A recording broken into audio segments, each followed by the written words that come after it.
alimentaria, webinar que ofrecemos desde YPF, Ingredientes y Productos Funcionales y Esencial.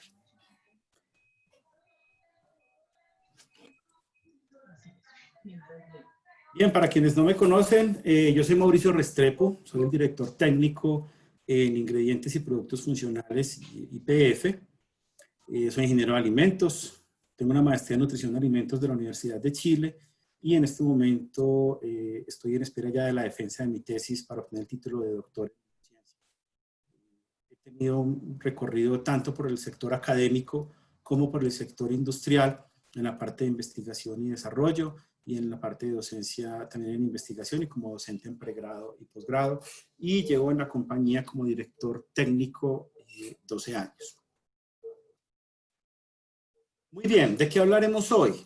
Básicamente, hoy vamos a estar hablando, el tema, pues como bien lo decía la presentación, es proteínas en la industria alimentaria. Estos van a ser los temas que tocaremos. Estaremos hablando sobre un poco de ciencia en las proteínas, sin entrar acá a temas demasiado bioquímicos o demasiado complejos. Hablar también sobre cuál es la oferta actual de proteínas que tenemos en el mercado. Algunos desafíos tecnológicos que se pueden presentar en el trabajo con proteínas, tendencias del mercado y por último nosotros, YPF Essential como tal, cómo podemos ser sus aliados estratégicos en todo lo que tiene que ver con el desarrollo de productos con proteínas. Comencemos entonces hablando un poquito, entender qué hay detrás de las proteínas, como ciencia de las proteínas. En primer lugar, hablar de las macromoléculas. Cuando estamos hablando de macromoléculas o los biopolímeros, que es otro término que suele utilizarse también, nos referimos a estas moléculas que pueden o no aportar valor nutricional, pero que son las grandes componentes de los diferentes organismos vivos. No solamente estamos hablando acá de los seres humanos. En primer lugar, los carbohidratos, muy conocidos, son fuente de energía rápida, además brindan estructura, entonces ahí vamos a encontrar los monosacáridos como la glucosa, la fructosa, ¿sí? O la galactosa, vamos a encontrar disacáridos como la sacarosa, la lactosa, la maltosa, o ya polisacáridos como los almidones, las fibras, la inulina, el glucógeno, en fin. Luego encontramos los lípidos, son fuente de energía también, pero de reserva. Los vamos a encontrar presentes en las membranas celulares, en el tejido adiposo, los encontramos en muchos alimentos, tanto de origen vegetal como animal. Son los conocidos como las grasas o los aceites, grasas cuando están en estado sólido, aceites cuando están en estado líquido, que es como una definición mucho más amplia. Los ácidos nucleicos, estos son los responsables de la información genética, el ADN principalmente, y el ARN. Ahorita vamos a tocar un poquito ese tema cuando hablemos de la síntesis de proteínas.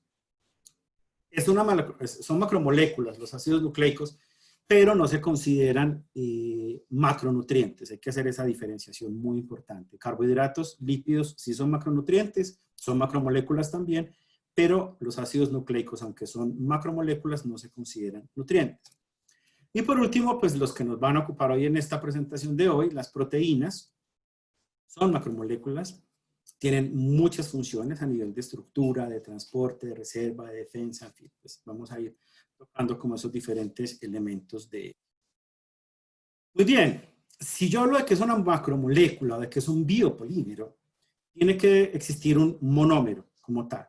Y el monómero, en el caso de las proteínas, estamos hablando de que el monómero es los aminoácidos. Aquí tenemos una estructura de un aminoácido, que es la unidad funcional, unidad estructural de las proteínas. Se llama aminoácido porque tiene un grupo amino en uno de sus extremos, NH2, tiene un grupo carboxilo, COOH, y tiene una cadena lateral que está representada por R, y esta cadena lateral va a variar en función del aminoácido que tengamos.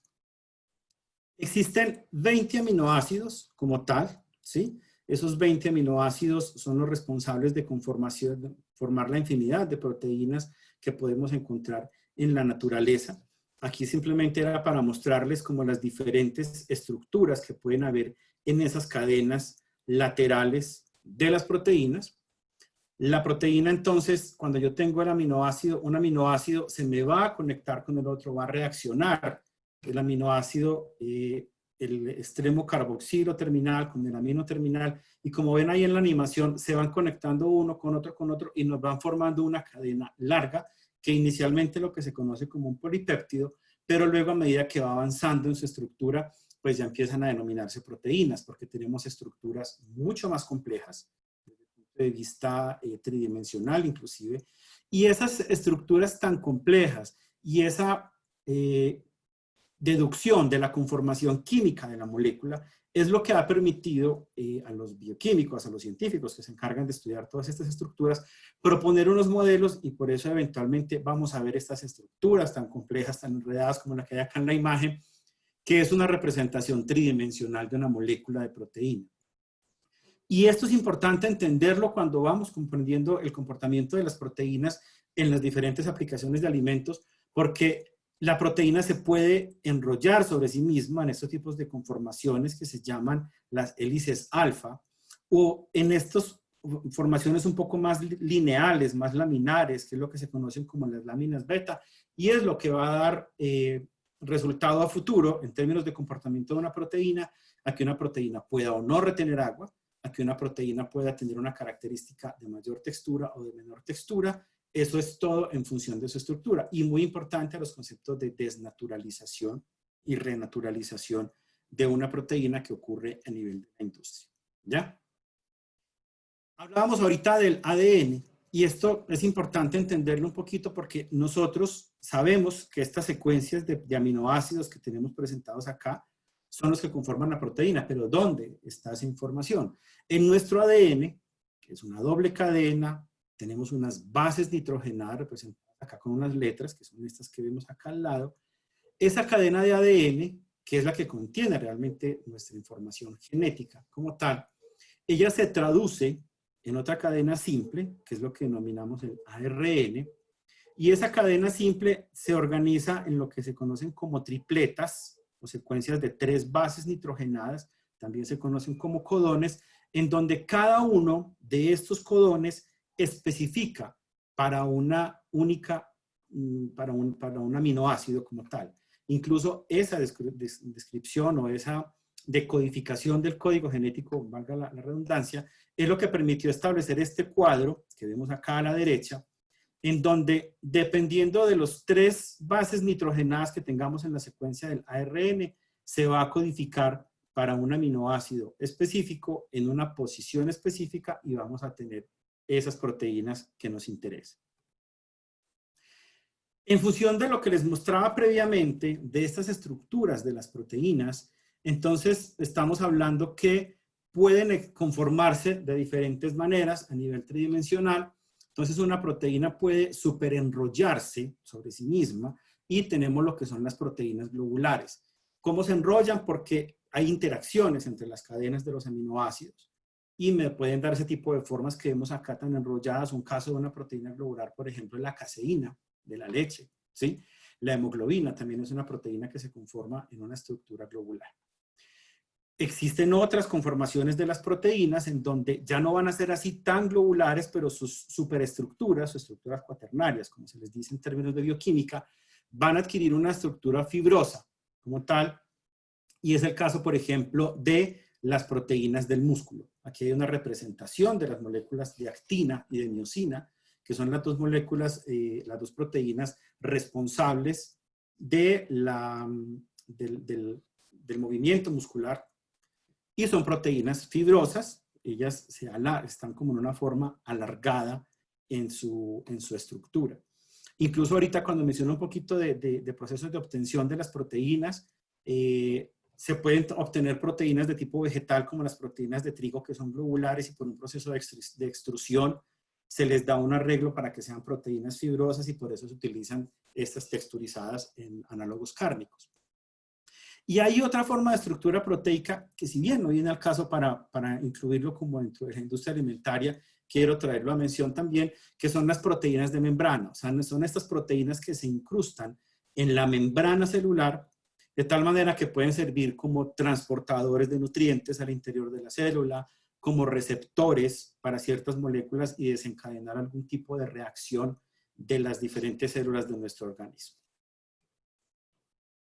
Hay una pregunta muy común y tiene que ver con el concepto del valor biológico de una proteína, ¿cierto? ¿Por qué se debe escoger o no una proteína frente a otra? Entonces, primero, ¿en qué consiste el concepto de valor biológico de una proteína o calidad de una proteína o valor general de una proteína? Es una medida, usualmente son con base en ciertos parámetros de referencia, del nivel de absorción y luego síntesis de proteínas en el cuerpo en función de esa proteína que estamos ingiriendo nosotros. ¿Okay? Entonces, es una medida de qué tanto estoy absorbiendo yo de esa proteína. Vale decir que nosotros no absorbemos la proteína completa, nosotros absorbemos esa proteína hidrolizada en forma de aminoácidos, de dipéptidos, tripéptidos e incluso algunos tetrapéptidos se podrían absorber también. Y luego cómo el cuerpo vuelve y utiliza nuevamente esos aminoácidos o esos péptidos que absorbió para sintetizar nuevas proteínas. En el concepto más básico de valor biológico de una proteína se ha establecido que la proteína animal tiene un valor mayor biológico que la vegetal. Nosotros ya en un anterior webinar que tuvimos con mi compañero Andrés Felipe Restrepo se habló de todos estos productos de desarrollos plant-based. Yo voy a hacer unas menciones acá en esta presentación también. Y se ha establecido como un valor de referencia la proteína del huevo y se le da un valor de 100. Ahorita vamos a ver un cuadro donde los compara. Con base en esa referencia de valor biológico, pues se establecen los valores biológicos de otros tipos de proteína. Es importante de todas maneras entender que aunque se opte por un tipo de ingesta alimentaria en donde solo sea, por ejemplo, proteína vegetal, puede, aunque se logre equiparar el valor biológico, que ahorita entro en más detalle cómo se equipara el valor biológico o cómo podemos obtener una proteína de alta calidad nutricional solo a partir de proteínas vegetales, pero si hay nutrientes que están exclusivamente animal, como es el caso de la vitamina B12. Y también es muy importante entender que ese valor biológico de una proteína se ve afectado por el procesamiento que tengamos en el alimento. Es decir, en las transformaciones de los alimentos, bien sea a nivel industrial, por ejemplo, en horneos, en extrusiones o en fritura, o en el hogar, cuando se asa una carne, por ejemplo, cuando hacemos un proceso de cocción, cuando hacemos un horneo también, o en función de las propiedades de pH del alimento, las proteínas se pueden desnaturalizar y al desnaturalizarse ese valor biológico se va a ver afectado porque obviamente ya no vamos a tener el mismo nivel de absorción que se tenía originalmente. ¿Okay? Aquí hay dos formas de calificar el valor biológico o de calificar la calidad de una proteína. El más tradicional ha sido el de valor biológico, como les decía, se le da un valor de 100 al huevo y luego se empiezan a establecer con base en esos niveles de absorción y de síntesis proteica otros tipos de proteína. Miren que de todas maneras las proteínas de origen vegetal sí ocupan una puntuación un poquito más baja que las proteínas de origen animal. Y esto es básicamente porque las proteínas de origen vegetal usualmente tienen el concepto de lo que se conoce como el aminoácido límite o aminoácido limitante, que es uno de aquellos aminoácidos indispensables para la dieta que no lo tiene en suficiente cantidad. Pero la importancia es poder hacer mezclas entre diferentes proteínas que compensen esas carencias. Sin embargo, hay otro valor, que es la puntuación de aminoácidos corregido por digestibilidad proteica, ¿sí? Que es el PDCAAS, PDCAAS, que también es con base en qué tan digerible, ¿sí?, es una proteína y se establecen esos valores también y comparativos. De todas maneras, miren que se sigue conservando, aquí ya no se trabaja un valor de 100, sino de 1, se sigue conservando un valor de 1 para el huevo y con base en él se establecen las diferentes referencias. Muy bien. Eso en términos como de un background muy rápido de lo que hay detrás de la ciencia de las proteínas y su comportamiento en términos de la estructura química. Ahora, ¿qué podemos encontrar en el mercado en términos de ofertas de proteínas? Y para esto pues, voy a dividir en los dos grandes grupos que se han venido discutiendo, proteínas de origen animal y proteínas de origen vegetal. Comencemos con las proteínas de origen animal. Digamos que las más conocidas son las proteínas lácteas. Podemos estar hablando de las proteínas directamente que se obtienen de la leche. Entonces ahí estamos hablando de la caseína, que es una proteína celular, es un gran componente de la leche, es básicamente la que obtenemos cuando se queso. O se pueden obtener proteínas concentradas de leche, no solamente la caseína, ¿cierto? Las tres proteínas principales de la leche son caseína, alfa-lactoalbúmina y alfa-lactoglobulina. Yo puedo obtener la caseína por separado, puedo obtener una proteína concentrada de leche, que usualmente son del 70%, 70-80%, pero la más comercial es la del 70%, en donde tengo las tres, caseína y globulinas, ¿sí? Obtengo una proteína aislada de leche, podemos estar hablando hasta del 90% de contenido de proteína, o puedo tener una reacción de esta caseína con hidróxidos de sodio o de calcio y obtener los caseinatos de sodio y los caseinatos de calcio. Puedo tener también las proteínas de suero, es decir, del suero, de que sería, que básicamente están concentradas en alfa-lactoalbúmina y beta-lactoglobulina. Se hacen procesos de ultrafiltración, ósmosis inversa, en fin, para llegar a diferentes niveles y puedo obtener la proteína aislada, el WPI, Whey Protein Isolate, o las proteínas concentradas, WPC, Whey Protein Concentrate, en donde las más comunes son del 80 y del 35%. Las proteínas hidrolizadas, las Whey Protein Hydrolyzed, en donde tenemos esa proteína aislada, se le hace un proceso de hidrólisis para tener una mayor biodisponibilidad de los aminoácidos libres y, en cierta forma, acelerar su proceso de absorción. Porque, como les decía ahora, nosotros no absorbemos proteínas enteras o completas, sino que nuestro sistema digestivo tiene que hacer una hidrólisis previa de esas proteínas para poder hacer la absorción.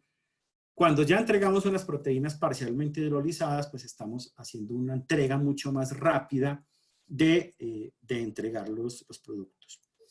Voy a contestar una preguntita rápida acá que me llegó por el chat. Me preguntan cuál es la diferencia entre un WPC y Vipro. Vipro es una marca comercial que se refiere a un aislado de proteína de suero, un WPI. Estamos hablando de que está por encima del 90, alrededor de un 95%. Mientras que el WPC es concentrado, está de 80% de proteína hacia abajo. Usualmente los valores más comerciales son, los contenidos más comerciales son del 80 o del 35%. Muy bien.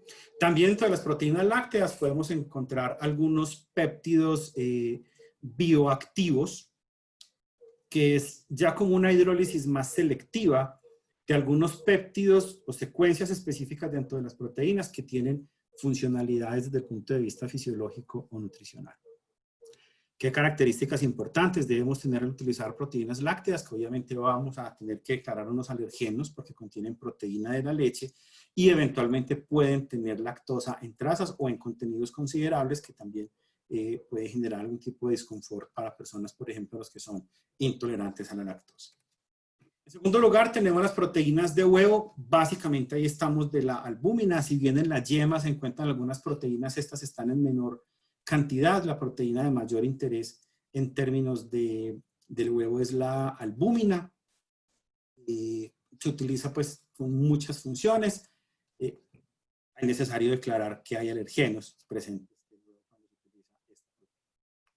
Si estamos hablando de proteínas cárnicas, e incluyo el colágeno ahí, estamos hablando de que son proteínas de res o de cerdo en polvo, se conocen comúnmente como peptonas, son las que más se mueven, proteínas de res o de cerdo, aunque empiezan a entrar en el mercado, se empiezan a ver pequeñas cantidades de otras fuentes de estas proteínas de origen animal, por ejemplo, de aves o de pescado, ¿sí? O incluso de algunos animales marinos.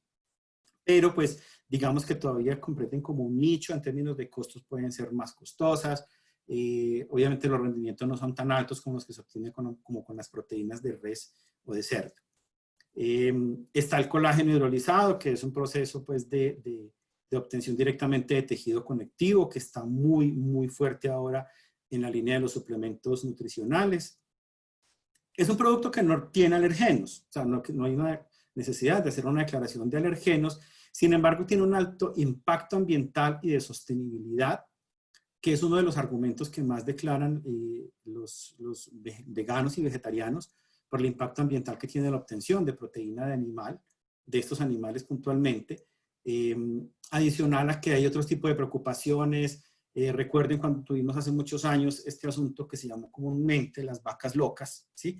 O la encefalopatía espongiforme bovina, o cuando hemos tenido algunos casos, por ejemplo, en Colombia, la situación con la fiebre aftosa, en fin, preocupaciones pues como de otro tipo. Y obviamente estas proteínas, pues no son, ninguna de estas pues son aptas para productos. Y un sector que está creciendo, tímidamente, pero está creciendo, es el de proteínas de insectos. Los insectos tienen un alto contenido de proteína a la vez que tienen un alto contenido de ácidos grasos esenciales. En este momento es considerada la proteína del futuro.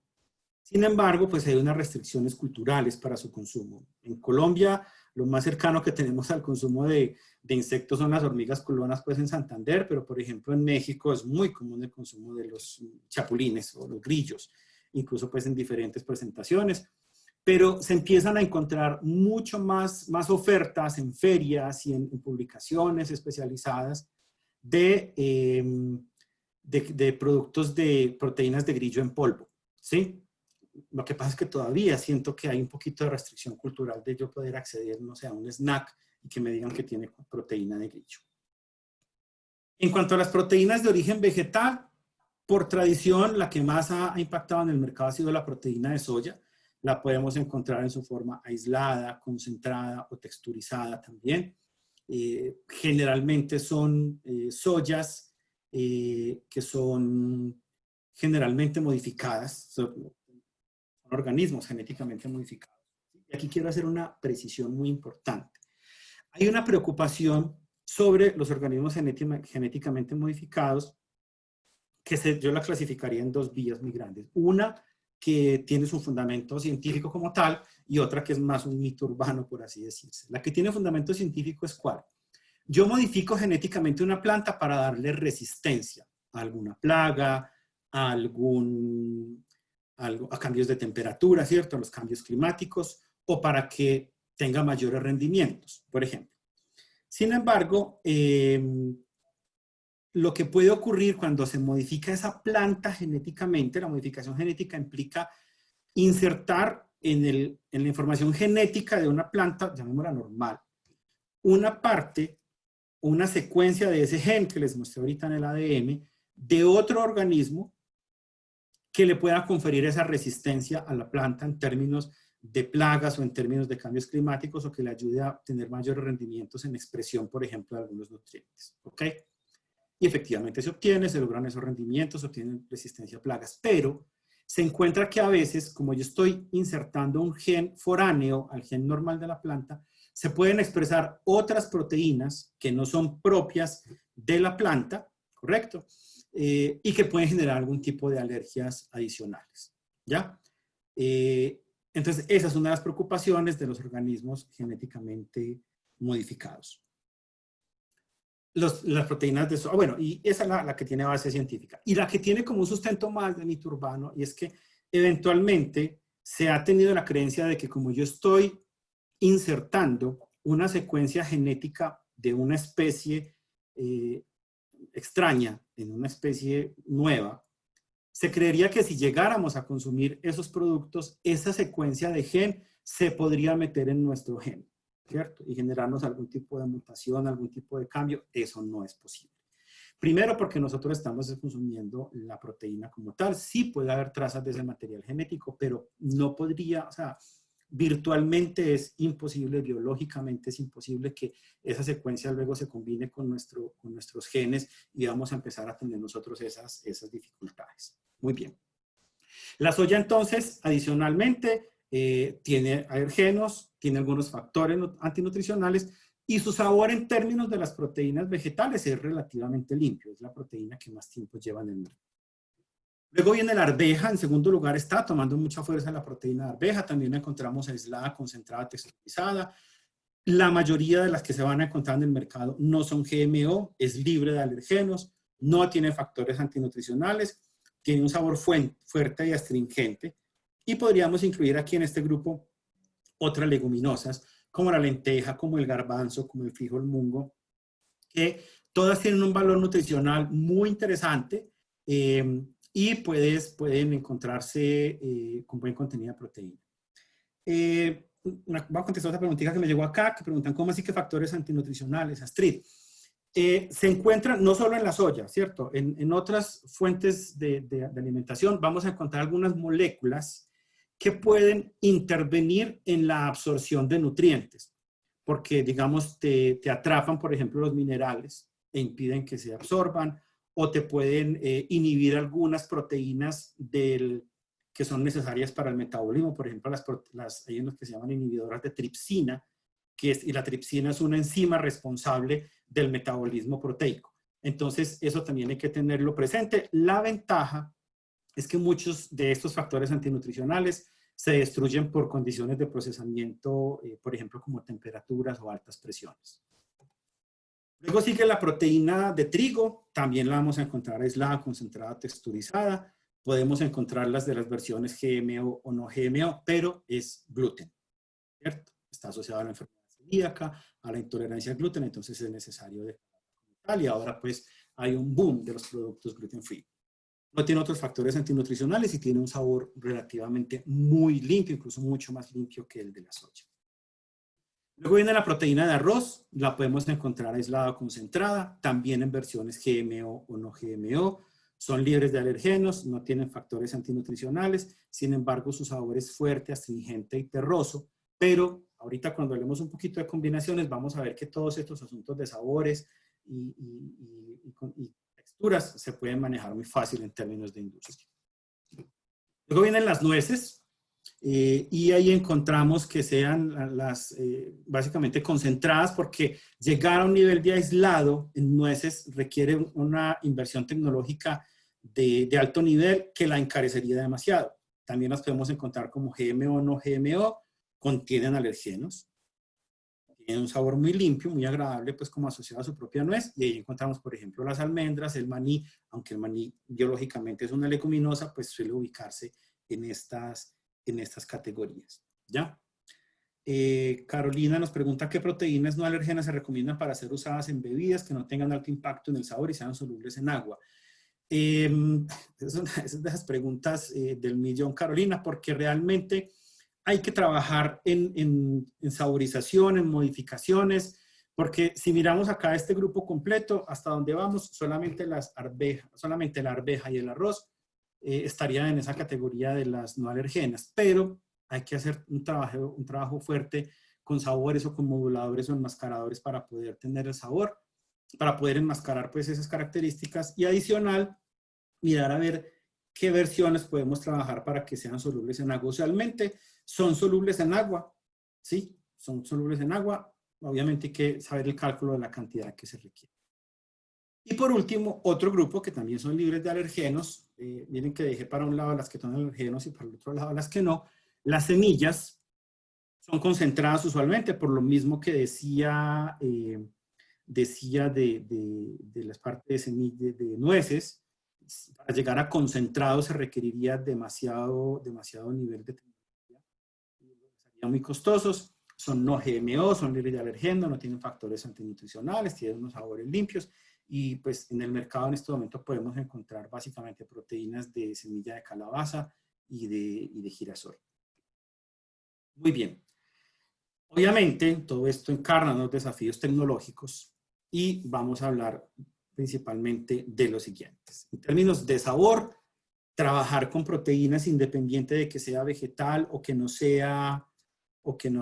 sea animal, vamos a encontrar unas notas astringentes muy características, unas notas terrosas en algunos casos. Sobre todo en las proteínas vegetales vamos a sentir unas notas verdes como de planta, notas amargas. En algunos casos, por los procesos de obtención, también vamos a poder encontrar algún tipo de notas ácidas. ¿Cómo se solucionan? Básicamente vamos a trabajar con enmascaradores de sabor. Sin embargo, podemos encontrar también, y es el caso pues, de una de las proteínas de nuestro portafolio que mencionaría al final, hay procesos biotecnológicos de fermentación que pueden disminuir esos compuestos responsables de esas notas astringentes y pueden incluso mejorar el perfil sensorial, ¿ya? Digamos a la pregunta que hacía Carolina Ahora, esa opción de tener esas mezclas, en nuestro caso que es arveja con arroz, podría ser una alternativa que es sin alergenos y no puede tener un alto impacto en el sabor. Trabajar con edulcorantes también, mezclar con otras proteínas para poder matizar esos perfiles y trabajar con sabores naturales. Otro desafío tecnológico interesante al trabajar con proteínas es la textura. Se puede presentar arenosidad y esto es básicamente por los procesos de secado y reducción de tamaño que se emplean en la obtención de la proteína, ¿cierto? Las moliendas de pronto no llegan a un grano muy fino. Las soluciones es trabajar una molienda adicional o en función del tipo de proteína que se tenga. Si vemos que nos va a dar una textura demasiado arenosa, por ejemplo, en una bebida, y no podemos utilizar otro tipo de texturizante que nos ayude, pues tal vez esa no sea la referencia más apta para bebidas y puede utilizarse mejor para aplicaciones en donde esa textura no sea tan importante, por ejemplo, en un producto horneado, en una galleta o en una barra. De hecho, si se interesan en nuestro portafolio de proteínas y entran en contacto con nuestras áreas comercial y técnica, vamos a ver que para un mismo tipo de proteína, por ejemplo, de arveja, tenemos las que son aptas para bebidas, para premezclas en polvo, para suplementos nutricionales o para productos cárnicos. Otro desafío, y esto va mucho a los productos no cárnicos, entrando en la teoría plant-based, es la jugosidad. Está asociado básicamente a la retención de agua. Y pues en términos de soluciones, trabajar, adicionar otros ligantes de agua como almidones, como otros hidrocoloides, o mezclar con otro tipo de proteínas que se nos puedan dar ese beneficio de la jugosidad, o también hacer la selección adecuada del tipo de proteína que va a ser la mejor para que me otorgue esa jugosidad, sobre todo en productos no cárnicos. Ya en términos de bebidas, y aquí sí entramos a productos, proteínas de origen animal o vegetal, también por un efecto de retención de agua o capacidad de hidratación. Hay unas proteínas que pueden aportar mayor viscosidad que otras en una bebida y esto es importante por temas de procesamiento, por temas de palatabilidad. Consumidores que desean una bebida que no sea muy pesada al paladar, mientras que otros desean que sea algo un poco más smoothie, más batido. Entonces, soluciones, selección adecuada de la proteína y poder trabajar con hidrocoloides adicionales. ¿Sí? Y en productos, no solamente los cárnicos, no cárnicos, por así llamarlos, sino en productos, por ejemplo, en galletas, en productos horneados, en barras y en estos análogos cárnicos, incluso cárnicos reales, la mordida también es un parámetro importante y esto se debe al proceso de extrusión que yo les mencionaba al inicio. Yo puedo tener una proteína vegetal que es fibrosa y lo puedo, que es granular, perdón, y por extrusión hacerla fibrosa, mejorar la retención de agua de tal manera que yo obtenga una mejor mordida en mi producto. Vamos a dar una mirada a cómo están las tendencias del mercado. Acá pues aprovecho a agradecer a nuestro socio de negocio Mycotechnology, que es una de las empresas que representamos, que nos colaboró con alguna información para esta presentación. ¿Por qué hay que incluir proteína en los alimentos? ¿O por qué se quiere incluir proteína en los alimentos? Pues primero, por etiquetado. Hay un creciente interés por comunicar el contenido extra de proteína en los alimentos. Porque en algunos casos, hago esa claridad, en algunos casos, las proteínas vegetales pueden ser mucho más económicas que los animales, dependiendo de la estación, dependiendo de la disponibilidad de algunas fuentes, por ejemplo, en el caso de pollo o de aves. Y además, dependiendo de la presentación de la proteína, se pueden lograr ahorros en almacenamiento y procesamiento. Si yo estoy trabajando con una proteína texturizada, por ejemplo, que me puede reemplazar carne, ya estoy reduciendo espacio de almacenamiento, estoy reduciendo manejo de temperatura, estoy reduciendo condiciones de procesamiento. También se incluye proteína para dar un valor agregado. No siempre se adicionaría la proteína porque se quiera comunicar en la etiqueta, comunicar el beneficio, sino para que el consumidor realmente sienta que está recibiendo un producto mucho más completo. Pues, obviamente, la presentación anterior que hicimos de nuestros webinars, todo el desarrollo creciente de los productos plant-based, análogos cárnicos, lácteos y bebidas, es una tendencia muy fuerte.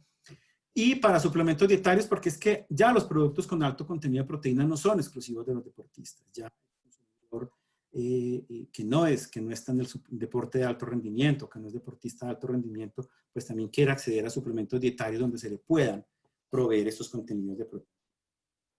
Si miramos estos datos de Mintel de los últimos 5 años completos, cuando la búsqueda, el criterio simplemente es alto o con proteína adicionada, miren el crecimiento tan interesante que tiene y miren por categorías, o sea, la categoría que más lanzamientos tiene, en donde se hace la declaración de alto contenido en proteína o adicional a proteína son los snacks. Luego vienen los lácteos, otras bebidas, aquí nos entrarían todas estas bebidas vegetales. Luego cárnicos procesados, una categoría de pet food, bakery, y en general, pero miren que tenemos un crecimiento. En todas las categorías se observa que crece, ¿sí? O sea, hay un desarrollo muy interesante del contenido de proteína de alimentos. Ahora, según el tipo de proteína, la proteína que más se maneja es la proteína concentrada de suero. Después vemos la proteína aislada de soya, luego la proteína aislada de suero y las proteínas lácteas. O sea, tenemos las proteínas lácteas de leche, perdón, están en el top 5, pero luego entre las vegetales encontramos las de soya. Miren lo que les decía ahorita, la proteína de arveja es la que viene detrás de la proteína de soya con un fuerte crecimiento. Luego las proteínas de trigo, el colágeno hidrolizado y la proteína de arroz. Entonces también es interesante mirar cómo otras fuentes alternativas a las proteínas tradicionales van entrando y van ganando cada vez más.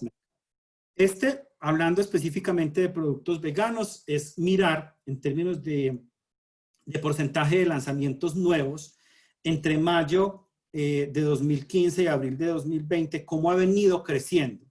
Miren que el crecimiento de lanzamiento de productos con claims veganos, aquí sí es específicamente veganos, viene creciendo. Obviamente pues Europa y Norteamérica son los que más desarrollo tienen, pero nosotros estamos ahí.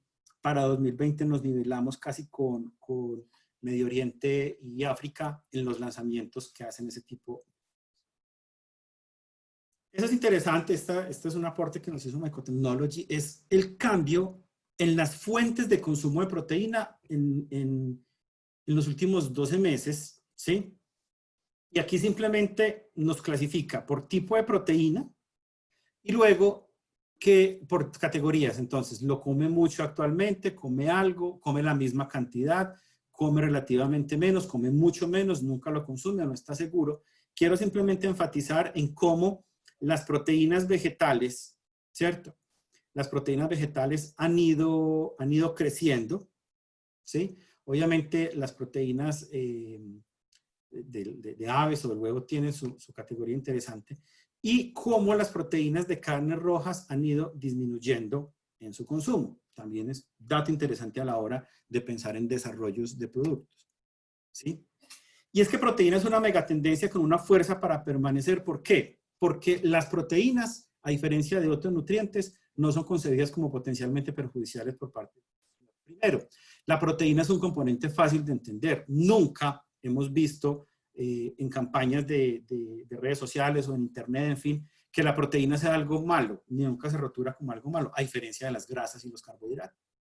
Nada más ver que en Colombia estamos ya evaluando un borrador de resolución en donde se va a pedir que se rotulen las grasas saturadas y los azúcares añadidos. ¿Okay? Segundo, porque las proteínas logran mantener la atención de los medios respaldados por los aspectos positivos de los beneficios, por ejemplo, dietas altas en proteínas y bajas en carbohidratos. Y por último, porque la proteína, a diferencia de otros macronutrientes como grasas y como carbohidratos, se asocia con que vamos a tener un peso saludable, un cuerpo saludable, y nos conecta como consumidores con una de las metas más importantes, que es vernos, estar y sentirnos bien. Entonces, es una tendencia que va definitivamente. Aquí nuevamente los productos plant-based como alta tendencia de crecimiento, ya, o sea, soportar un adecuado peso corporal, reducir la ingesta de carbohidratos, incrementar la energía, ¿cierto? Obviamente el sabor sigue siendo un restrictor en los consumos de las proteínas vegetales. ¿Ya? Y lo que pasa es que el consumidor empieza a mirar hacia la calidad de la proteína, ¿sí? ¿Por qué? Porque de los grandes reclamos que se hacen a las proteínas vegetales es el que no tienen como los aminoácidos indispensables o no son completas, y que es cierto, pueden ser inferiores al de una proteína animal, pero ¿cuál es la solución? Mezclar diferentes fuentes de proteína vegetal. O sea, se ha encontrado que yo puedo combinar el valor nutricional en términos de aminoácidos de las proteínas de leguminosas con las proteínas de cereales y tengo una proteína completa. Por ejemplo, como lo mencionaba ahora, uno de nuestros asociados de negocio, Mycotechnology, tiene ese desarrollo que es arveja con arroz, ¿sí? Aquí simplemente quiero pasar rápidamente, obviamente, este es un nuevo parámetro, ¿sí? Yo hago aquí una pequeña ampliación. Aparte del valor biológico del PDCAS, ya hay una propuesta que hizo en la FAO en 2013 de manejar una medida 9 que es la digestibilidad la puntuación por digestibilidad de aminoácidos indispensables, o DIAs. Termina siendo muy parecido, o sea, realmente termina siendo muy parecidos. Miren que la proteína de huevo sigue estando en el primer lugar, las proteínas vegetales siguen estando en puntos inferiores, pero si yo combinara, no son aditivos, pero si yo combinara este valor acá de la proteína de arroz con la proteína de arveja, podría encontrar un valor muy cercano al de la proteína del huevo, ¿ya? Y adicional, hay otras preocupaciones del consumidor. Más allá de buscar la cantidad de proteína o la fuente de proteína, miran otras características como la cantidad de azúcar o la cantidad de fibra y otros. Okay. Este es muy parecido al inicial de consumos de aves y de pollo, pero ya está más dirigido como a millennials, ¿sí? Las personas menores de 35 años, un comportamiento muy similar, ¿ok? Y aquí, ¿qué tipo de productos o de componentes prefieren o buscan mucho más los consumidores? Hay un fuerte interés por la fibra, por los granos integrales, por las proteínas vegetales. De todas maneras, los productos lácteos siguen ahí en interés, ¿ok? Mientras que hay productos que ya totalmente tratan de limitar, por ejemplo, las grasas saturadas, el sodio. Y acá voy a mostrar rápidamente, no me voy a detener mucho por efectos del tiempo, pero igual pues ya les han contestado en el chat que esta presentación va a estar disponible en nuestro canal de YouTube y en formato PDF se va a enviar a todos sus correos electrónicos. Simplemente es empezar a mirar proteínas, en este caso vemos una que sí llama la atención, la micoproteína. Es una proteína que se obtiene por biotecnología, ¿sí? A partir de microorganismos de tipo hongos se obtiene la micoproteína. Va creciendo pues en su desarrollo, esta es una marca propia de la micoproteína, pero yo diría que al igual como de las proteínas de insectos, son proteínas estas de cultivos biotecnológicos que por su bajo impacto en sostenibilidad pueden tener un desarrollo muy importante en el futuro. Las barras de proteína, vemos acá cereales, este es un cereal con proteína de arveja, tenemos acá unas hamburguesas con proteínas de trigo, con proteínas de soya, con proteínas de arveja. Vemos también estos chips que tienen proteínas lácteas y tienen proteína de soya. Me faltó resaltar esa al principio. La proteína de arveja para consumo directamente, como cualquier aplicación que se quiera tener.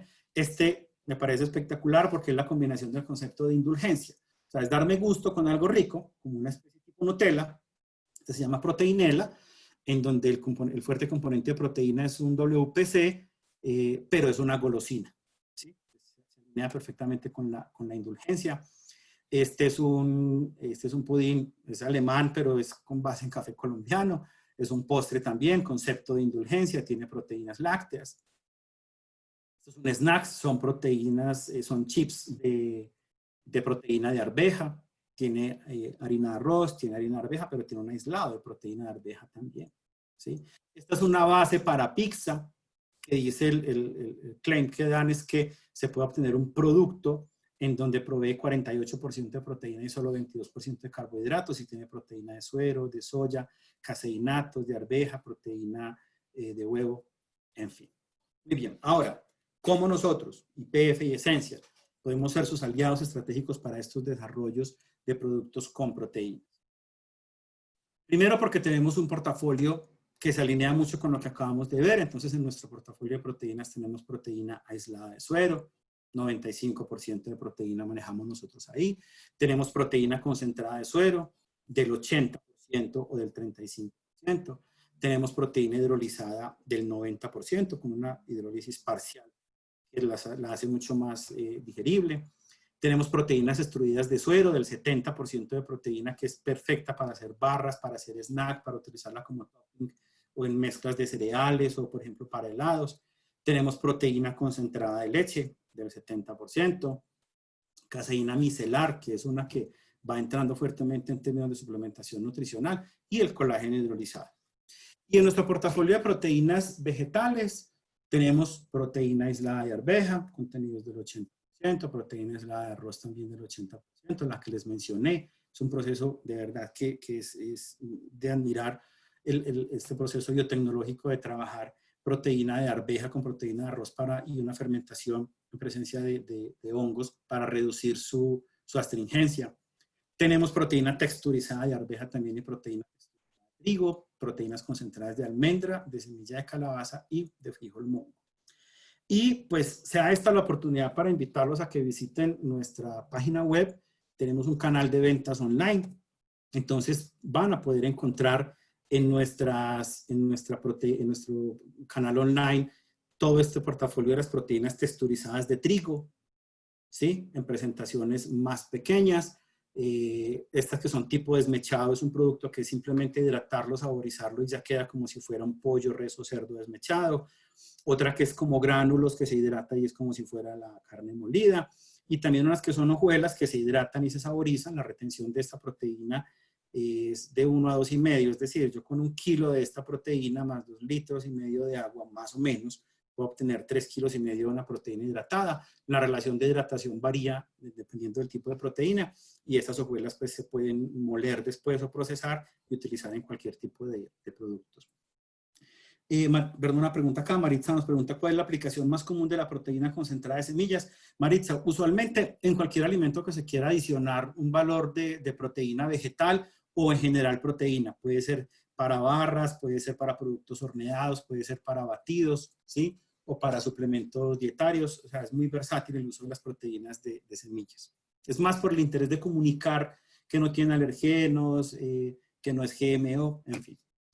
Siguiendo con nuestro portafolio de proteínas, van a encontrar en nuestro canal online de ventas también las proteínas lácteas. Tenemos proteínas de suero, caseinatos de calcio y caseinatos de sodio. Esta proteína es del 95% de contenido.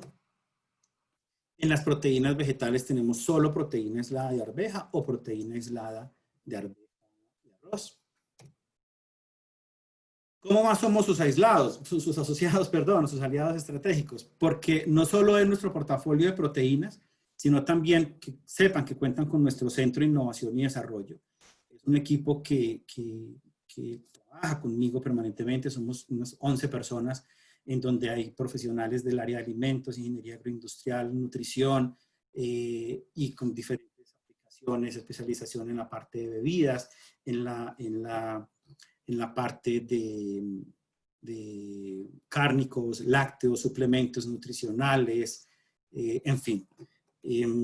Atendemos todos estos sectores, lácteos, cárnicos, bebidas y derivados de fruta, confitería, plant-based. Estamos trabajando bastante suplementos dietarios, salsas, grasas, aceites, snacks, panificación y repostería. Y nuestro Centro de Innovación y Desarrollo también ofrecemos unos servicios de capacitación, ¿sí? Para hacer sesiones de transferencia de conocimiento que pueden ser teóricas o teórico-prácticas. Y el lugar y duración se fijan de acuerdo a capacidades y necesidades de nuestros clientes. Obviamente, en estos momentos, por la circunstancia de la pandemia, pues estamos trabajando esta posibilidad de estas capacitaciones virtualmente, ¿sí?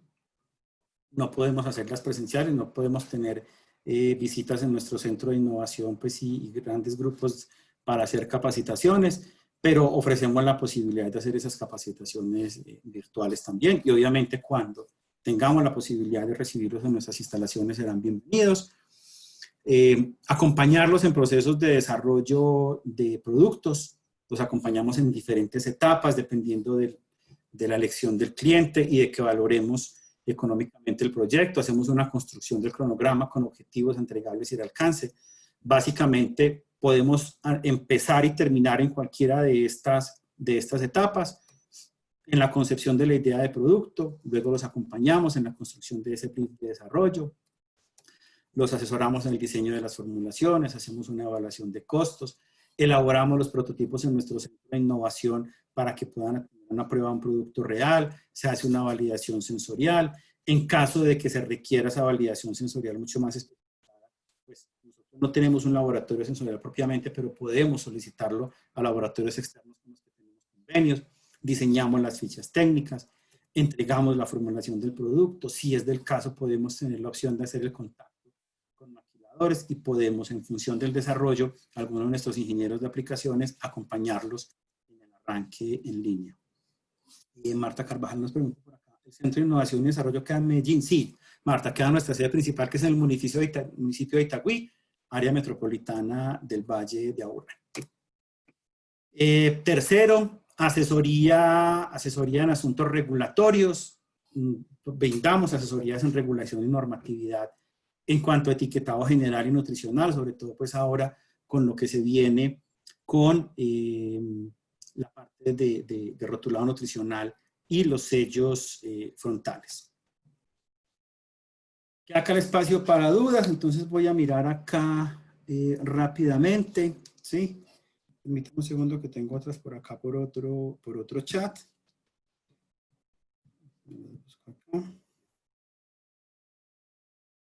Preguntan por acá entonces, en panadería, ¿cómo es la aplicación o en qué tipo de productos y qué tipo de proteína es la más usada?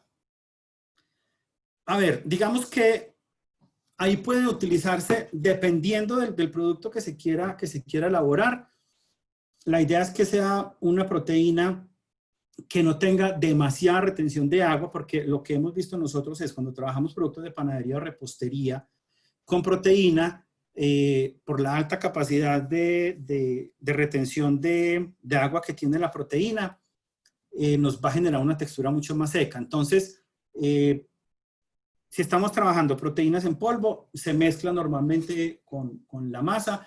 Obviamente, si se da un tiempo de mezclado muy rápido, podemos obtener una masa mucho más pesada, entonces se recomienda utilizar otros ingredientes que nos ayuden a humectar más. Por ejemplo, fibras como la polidextrosa ayuda bastante como a poder trabajarlo.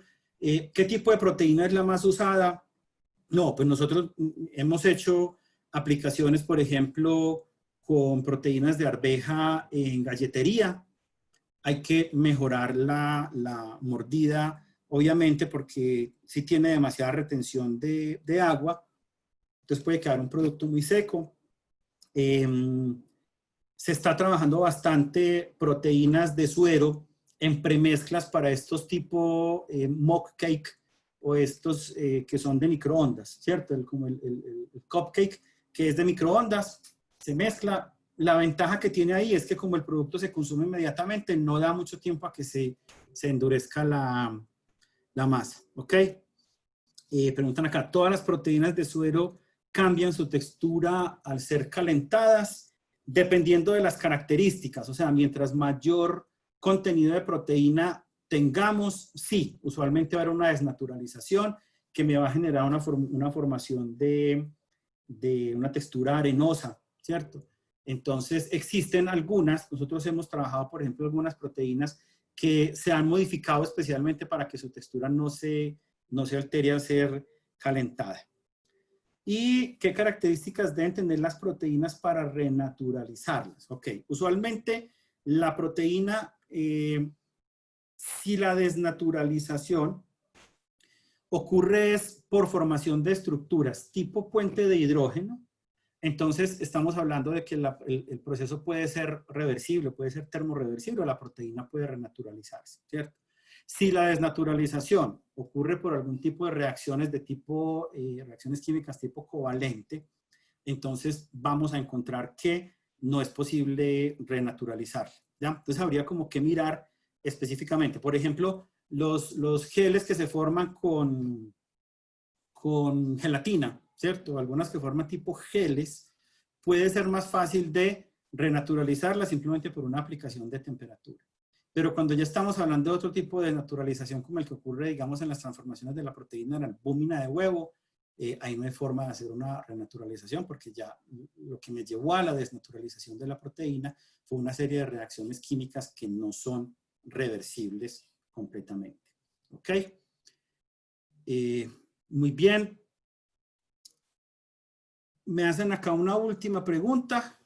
Por respeto de los tiempos, ya son las 12, termino con esta pregunta. Si de pronto me quedaron unas en la parte arriba del chat que no alcancé a ver, como siempre mi compromiso es enviarlas por correo electrónico. Nos preguntan, para reemplazo de proteína cárnica en embutidos económicos, ¿qué clase de proteína se ajusta mejor para este reemplazo y hasta qué porcentaje se puede hacer? Marta, históricamente ha sido la proteína de soya, ¿sí? Nosotros estamos haciendo ahora unos desarrollos precisamente en la línea de embutidos. Ya hemos trabajado mucho la parte de hamburguesas, donde va a haber reemplazo de proteína. Estamos trabajando ya en la parte de embutidos, en donde tenemos la presencia de proteínas de arveja también, que se nos comportan bien. Hablarte, digamos, de porcentajes, eso al final lo va determinando mucho es las interacciones que tengamos con otros componentes de la masa cárnica, por así decirlo, como almidones o como algún tipo de hidrocoloide que me ayuda a dar estructura, la parte sensorial y la parte de costos, ¿cierto? Porque obviamente el costo sí se ve impactado. Diferencias principales de la proteína texturizada de soya versus la de trigo. En términos generales, Manuel, se manejan, se manejan de la misma forma. Yo te diría que por la experiencia que tenemos nosotros, para mí la principal diferencia, la diferencia más sustancial entre las dos es el perfil de sabor. La proteína texturizada de trigo tiene un sabor mucho más limpio que la proteína de soya.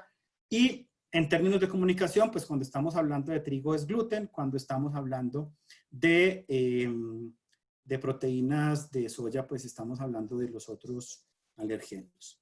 Ok, bueno, me llegan más preguntas acá, ya están haciendo todas las preguntas, se las vamos a contestar por correo electrónico. Ya los operadores del webinar van a lanzar una encuesta para que nos colaboren, por favor, con la evaluación. Muchísimas gracias. Los invitamos a nuestro próximo webinar el 14 de octubre, que será sobre antioxidantes naturales. Y, como siempre, invitarlos a que visiten nuestras tiendas online, tanto de IPF como de Essential, o a contactarse con nosotros para que avancemos y sigamos siendo sus aliados estratégicos en estos desarrollos. Muchas gracias. No se nos vayan a salir sin llenar, por favor, la encuesta.